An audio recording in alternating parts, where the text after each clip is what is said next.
Bismillahirrahmanirrahim. Assalamualaikum warahmatullahi wabarakatuh. Selamat pagi anak-anakku semua. Bagaimana kabarnya? Semoga kalian diberi kesehatan oleh Allah Subhanahu wa taala. Nah, pada pagi hari ini kita akan melanjutkan materi kita, ya, pembelajaran kita masih dalam materi bab sistem reproduksi pada hewan. Pada materi pagi hari ini kita akan membahas mengenai sistem reproduksi hewan atau tumbuhan secara reproduksi hewan secara vegetatif. Jadi ada beberapa tumbuhan yang melakukan reproduksi itu dengan cara tak langsung atau aseksual. Nah, diantaranya ada di video ini nanti akan kita lihat, yaitu planaria melalui pembelahan miner. Kemudian ada juga porifera, ya, porifera atau terumbu karang. Kemudian ada juga yang lain, yaitu hidra. Nah, dari ketiga contoh itu silakan nanti kalian lihat atau kalian simak videonya sehingga kalian bisa memahami, karena ketiga dari makhluk hidup itu adalah dari kelompoknya hewan yang memiliki cara perkembangbiakan yang berbeda dari hewan biasanya, yaitu secara vegetatif atau aseksual atau secara tak kawin. Nah, silahkan kalian lihat, kemudian jangan lupa dipelajari bukunya. Yuk, kita lihat videonya.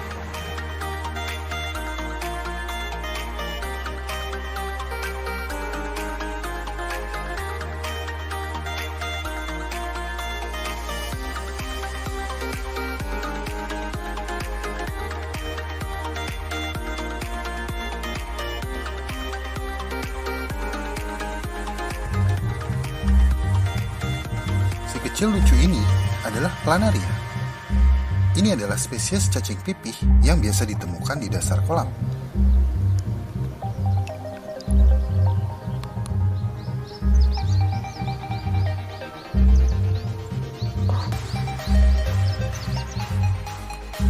Tapi ia memiliki kekuatan super yang sangat istimewa yang sangat ingin dimanfaatkan oleh para ilmuwan.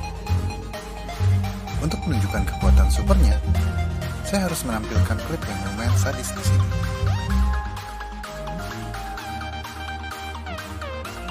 Oke, jangan khawatir. Gak apa-apa. Serius.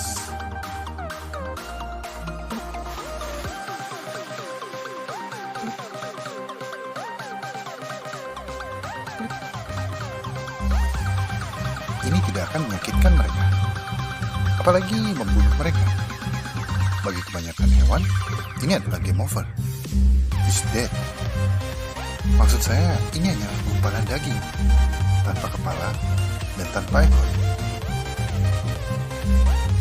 Tapi coba kita lihat. Kita dapat melihat di bawah mikroskop bahwa dalam semalam, lukanya telah sembuh. Oke, mungkin kita juga bisa sembuh dari luka potong, meskipun lebih lambat.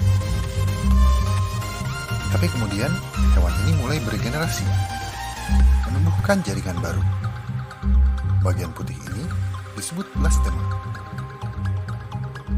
Ini adalah keadaan mereka seminggu kemudian. Lihat bintik-bintik kecil itu. Bintik itu adalah mata baru yang tumbuh dari awal, tetapi masih terlihat seperti gumpalan. Di hari ke-12, mereka mulai terlihat normal, seperti planaria. Ia menumbuhkan kepala yang baru, serta ekor yang baru. Dan ia juga melakukan hal-hal yang biasa dilakukan, seperti ini. Itu karena salah satu organ pertama yang ditumbuhkan kembali adalah tabung yang disebut pharynx, yang merupakan saluran masuk dan keluarnya makanan. Sekarang mereka sudah bisa makan dengan cara menyedot. Mereka sedang makan hati sapi yang disediakan oleh para ilmuwan. Setelah 3 minggu, semua terlihat sangat normal. Dari seekor planaria, kita mendapatkan 4 ekor planaria. Hewan lain seperti axolotl dapat menumbuhkan jari kaki atau ekor. Tapi planaria adalah satu-satunya hewan yang dapat menumbuhkan kembali kepala mereka. Jadi kenapa kita tidak memiliki kemampuan itu? Semua itu bisa terjadi berkat sel-sel kuat yang dikenal sebagai stem cell atau sel punca. Mereka adalah titik-titik hijau di sini. Dan 1/5 dari tubuh planaria adalah sel punca. Mereka dapat berubah menjadi berbagai jenis sel dan dapat membuat bagian tubuh yang baru. Kita juga memiliki sel punca seperti ini ketika kita masih embrio. Tapi begitu kita tumbuh dewasa, kita kehilangan kemampuan ini. Dokter memang sudah bisa menumbuhkan kembali ujung jari. Tapi bagaimana jika kita dapat menumbuhkan jari utuh yang baru? Atau bahkan seluruh lengan? Para ilmuwan sedang mencoba mencari tahu bagaimana planaria melakukannya. Dan mungkin di suatu hari, cacing pipih yang sederhana ini dapat menjadi inspirasi untuk menyembuhkan luka-luka kita. Tapi bukan luka hati pastinya.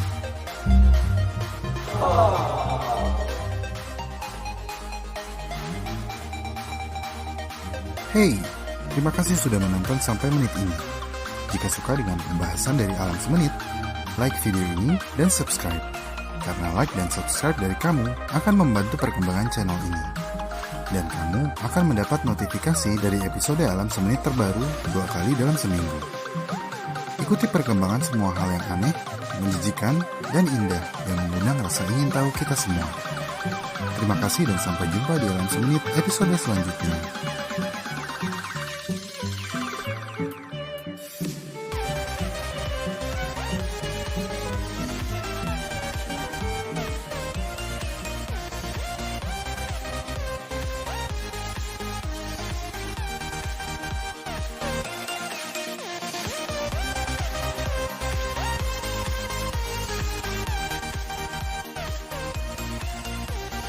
Amoeba are hunters.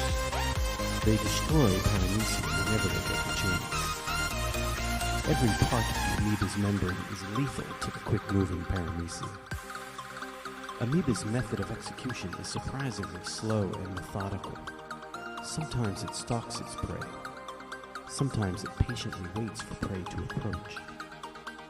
When the time is right, pseudopods extend and engulf the unsuspecting Paramecium.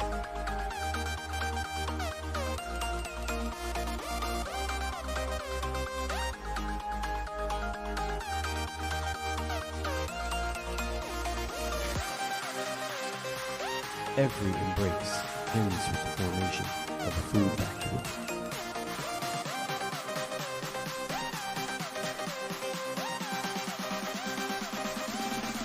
In this little chamber of horrors, the Paramecium first tumbles around as if puzzled by its new circumstances.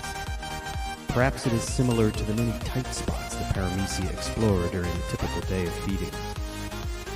But amoeba's membrane-bound enclosure is no place for a Paramecium. A well-formed food vacuole might as well be a tomb.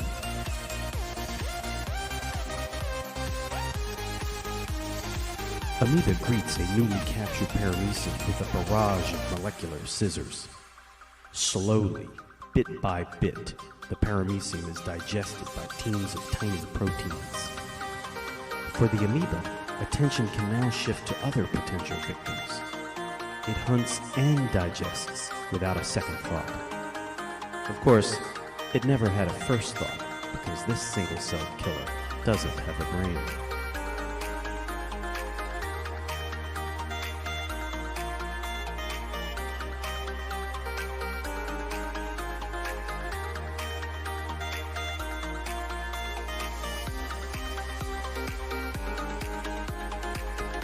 For the Paramecium, the overriding goal is to escape, and do so quickly.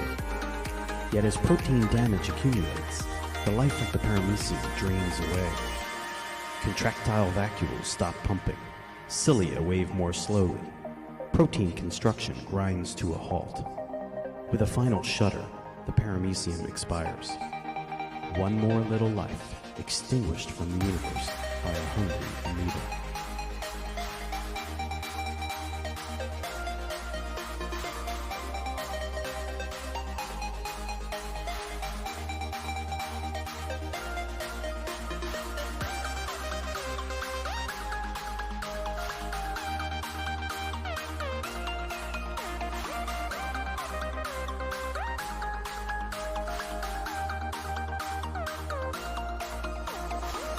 The paramecium is now a lifeless bundle of parts for amoeba. As nutrients are transported into the cytoplasm, the paramecium corpse shrinks to nothing, and the amoeba grows. Paramecium parts now become building materials for amoeba construction projects. Like all life forms, an amoeba utilizes information stored in DNA. It makes messenger RNA recipes for microtubules and chopper proteins. It assembles new membrane receptor proteins using amino acids from its microscopic prey. It might even reproduce by mitosis. An amoeba is powered by the combustion of sugar. Floating in its cytoplasm are hundreds of miniature power plants. Called mitochondria, they generate reliable energy to animate amoeba. Like most life forms, an amoeba exchanges oxygen for carbon dioxide. Drifting in from its watery environment, oxygen enters mitochondria and participates in the destruction of glucose. Carbon dioxide waste leaves amoeba through its membrane.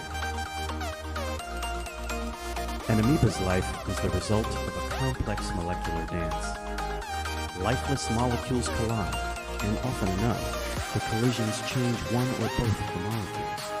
We call it chemistry. It is the basis of life. Unfortunately for paramecium, the molecular dance that is an amoeba's life requires a steady supply of food in the form of paramecia. Paramecia death is the price paid for an amoeba's life.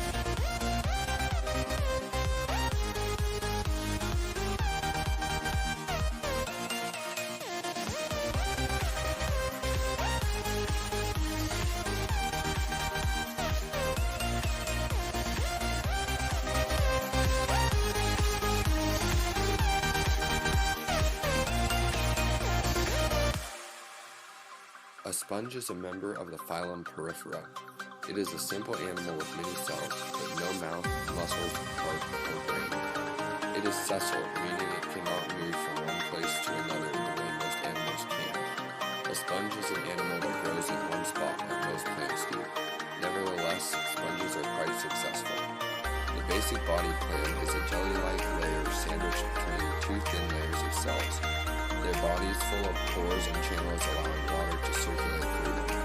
Most of them feed on bacteria and other microorganisms. A few of them eat tiny crustaceans. There are no more than 10,000 species of sponge. Most sponge live in the ocean. A few live in fresh water. All sponges take in water through pores in their bodies. The water goes out through a big tube in this center.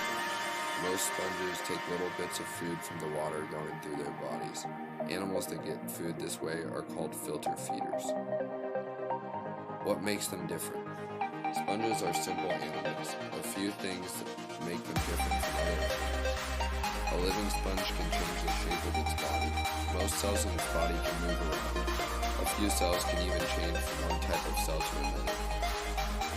Like jellyfish and all other metazoans, sponge bodies are made of non-living jelly-like mass sandwiched between two main layers of cells. Sponges also have no nervous system. Their middle-like jelly layers have many different types of cells. Sometimes the cells in the outer layers will move into the middle layer and change their function. There are four classes of sponges. The difference between these kinds is in how their skeleton is made. Demosponges is a class that contains most of the sponges. The sponges in this class make their skeleton from sponge. Sponges is a special protein. All the large sponges are in this order. Bony sponges use calcium carbonate to make the skeleton. They are known as calceria. They are usually very small, only 3 to 4 inches in height. Of the about 15,000 sponges known, about 400 are calcium. Glass sponges use silicon dioxide to make their skeleton. They are sometimes called actiniide. Most of these live very deep in the ocean. There are about 500 different kinds of glass sponges in 17 different families. These sponges make for about 7% of all known